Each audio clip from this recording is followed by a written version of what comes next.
The Indigenous voice to Parliament has become increasingly controversial, and Australians have become increasingly concerned. Support for it has been falling according to recent polling, and one of the reasons for this could be concerns about exactly how powerful the Indigenous voice is going to be. Australians have become concerned about whether the voice will have a say on all areas of Australian life, even if they don't have a direct or differential impact on Indigenous Australians. That is, there are concerns that the Indigenous voice will impact things ranging from interstate decisions, through to climate change, through to science, through to education, through to various things that don't have a direct impact on Indigenous Australians, or a differential impact on Indigenous Australians. Now, these concerns are well placed.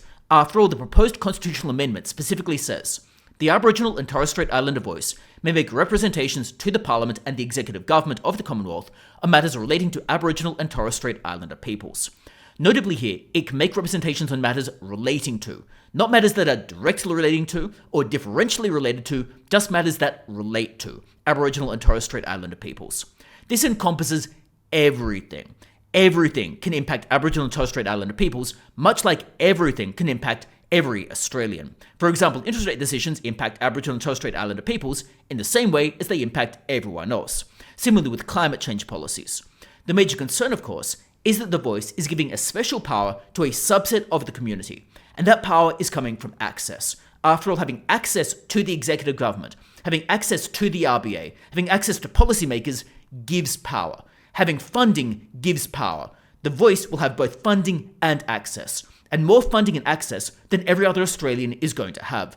Therefore, the voice is going to have more power than every other Australian can get access to, and this gives it power to impact everything, even factors that don't directly relate to Aboriginal and Torres Strait Islander peoples. Now, of course, Anthony Albanese senses this could be a problem, and he has started obfuscating. In particular, we've seen lines wheeled out that the Aboriginal and Torres Strait Islander voice would not have any say whatsoever on the date of Australia Day. However, it's quite clear from the wording of the proposed amendment that they would be able to have such a say. It's quite clear that this would be a matter relating to Aboriginal and Torres Strait Islander peoples because it relates to all Australians, and therefore it would be clear that they could have a say on this. Mark Dreyfus, the Attorney General, has also wheeled out this line. He said that the Indigenous voice would only impact matters directly relating to Aboriginal and Torres Strait Islander peoples, or matters that differentially impact Indigenous Australians. However, Mark Dreyfus is clearly incorrect here. He either misspoke, he's misleading people, or he's deliberately obfuscating, because the plain words of the Constitutional Amendment state that the Indigenous voice can have a say on matters that just relate to Aboriginal and Torres Strait Islander peoples. People such as Megan Davis, a major voice architect, have specifically come out and said that the voice can impact everything.